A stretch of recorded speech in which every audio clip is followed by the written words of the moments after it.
The enigma surrounding Pablo Gonzalez, whether he is an audacious Spanish journalist or a clandestine Russian operative, continues to perplex. A little over a year ago, this independent contractor was apprehended in Poland while attempting to enter Ukraine. This individual, who also possesses a passport under the name Pavel Rubtsov, is being charged by Madrid with allegations of extremely grave and significant offences. Pablo Gonzalez, a journalist, is facing an extended period of imprisonment. Following his arrest on February 28, 2022, near the Ukrainian border in the town of Przemysl, Poland, his pre-trial detention has been prolonged for the fifth time.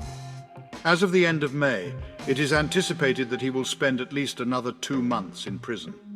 Currently incarcerated for a duration of 15 months on charges of espionage, this imposing individual, who possesses both Spanish and Russian citizenship, is 41 years old and boasts a bald head and thick eyebrows. He remains in the Polish penitentiary located in Radom, approximately 100 kilometers away from Warsaw, anxiously anticipating the scheduling of his forthcoming trial. In the interim, he fervently requests the opportunity to communicate with his 3 children, who range in age from 8 to 15. Until very recently, Pablo Gonzalez was confined in isolation, labeled as a high-risk inmate and confined to a cell for the majority of each day. According to his family, he was only permitted 1 visit from his wife in November of 2022. His only means of communication is with his legal representatives, who express concerns about not receiving formal notification of their client's charges or access to the confiscated documents and other evidence that are available to the Polish courts. Was he a spy working for Russian military intelligence, GRU, or an audacious independent journalist? In Spain, this case, which is disconcerting in numerous aspects, remains an enigma. The events unfolded on February 6, 2022, a fortnight prior to the commencement of the Russian offensive in Ukraine. On that particular day, Pablo Gonzalez found himself stationed in front of a military checkpoint in the town of Avdiivka, Donetsk Oblast, preparing for a live broadcast on the Spanish television channel La Sexta. Accompanying him was Juan Teixeira, a fellow photographer and close friend, with whom he had ventured through the country on numerous occasions in the pursuit of compelling narratives. As they set up, Ukrainian soldiers approached them, requesting identification documents before promptly returning them. However, approximately 2 hours later, the Ukrainian security services, known as the SBU, reached out to Gonzalez via his mobile phone, summoning him to their offices in Kiev. Teixeira vividly recalls this incident. Pablo Gonzalez, a graduate in Slavic philology and holder of master's degrees in strategic studies and international security, as well as multimedia journalism, has developed a passion for Russia and the former Soviet republics. As a freelance journalist, he has extensively reported on significant events in the region. For left-wing media outlets like the Basque independence newspaper Gara, the news site Publico, and the television channel La Sexta, he has provided coverage on various topics, including the conflict in Donbass since 2014 and the 2020 war in Nagorno-Karabakh. After enduring an extensive interrogation at the SBU headquarters in Kyiv, Pablo Gonzalez recounts to his friend the suspicion of being perceived as a spy by the Ukrainian agents. Juan Teixeira sheds light on the situation, suggesting that this accusation was meant to exert pressure on Pablo's journalistic work. Initially, they had considered disregarding these allegations and persisting with their reporting. However, upon discovering that agents from the Spanish National Intelligence Center, CNI, had visited his family's residence, Pablo ultimately chose to return. In the village of Nabarnitz, located in the Basque country, Oihana Gordiena, the spouse of Pablo Gonzalez, was paid a visit by Spanish agents just 4 days following the aforementioned interrogation. During their encounter, they proceeded to disclose to her various pieces of information regarding Pablo. This included details concerning his possession of dual citizenship, his frequent travels to Russia to visit his father, as well as his history of sojourns in foreign countries. Oihana recounts to Le Monde that the agents posed a singular inquiry: whether or not Pablo intends to return in the near future. Was he simply unfortunate to find himself in an unfavorable situation, as his acquaintances speculate? I have had the pleasure of his company for over a decade, and I have complete faith in him.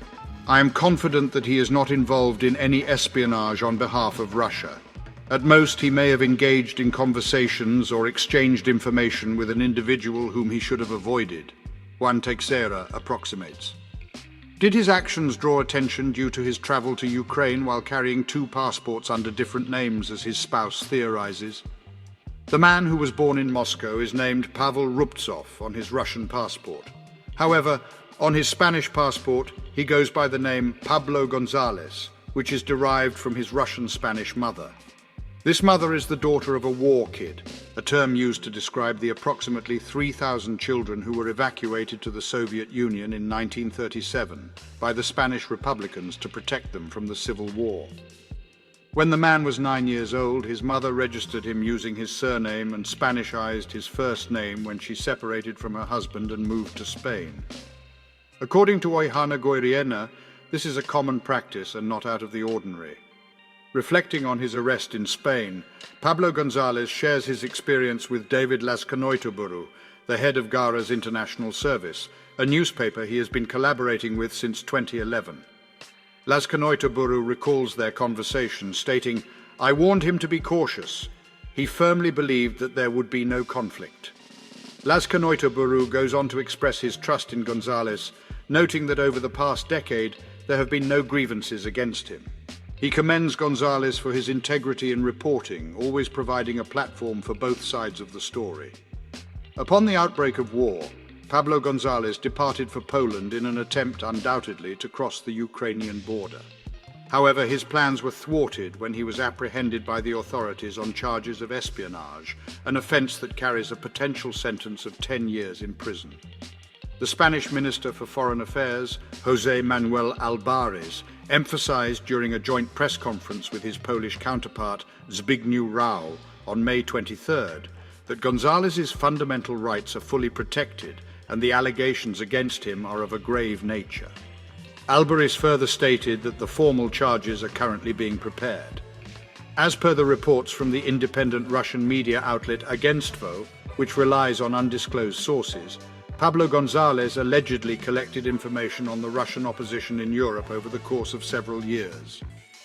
His close relationship with Zhana Nemtsova, the daughter of the late Boris Nemtsov, a slain opposition politician in 2015, played a significant role in this endeavor. However, the identities of the recipients of this information remain unknown. Gonzalo Boy, the controversial lawyer representing Pablo, expressed his anticipation to learn the identities of these individuals. Boy, who has previously served as legal counsel for former Catalan President Carles Puigdemont, remarked on the ongoing investigation, which has surpassed a year in duration. In the interest of justice, it would be prudent for Pablo to be released by acknowledging any potential errors in the case. At the conclusion of February, Amnesty International came out in support of Pablo Gonzalez, urging for his release prior to being tried. Similarly, Reporters Without Borders expressed the opinion that his preventive detention must end as soon as possible. While there is no consensus on his innocence, there is a unanimous call for his trial to be expedited. To support our channel's growth and ensure broader awareness, kindly hit the like and subscribe buttons. This will help us reach more individuals and disseminate valuable information. Thank you in advance.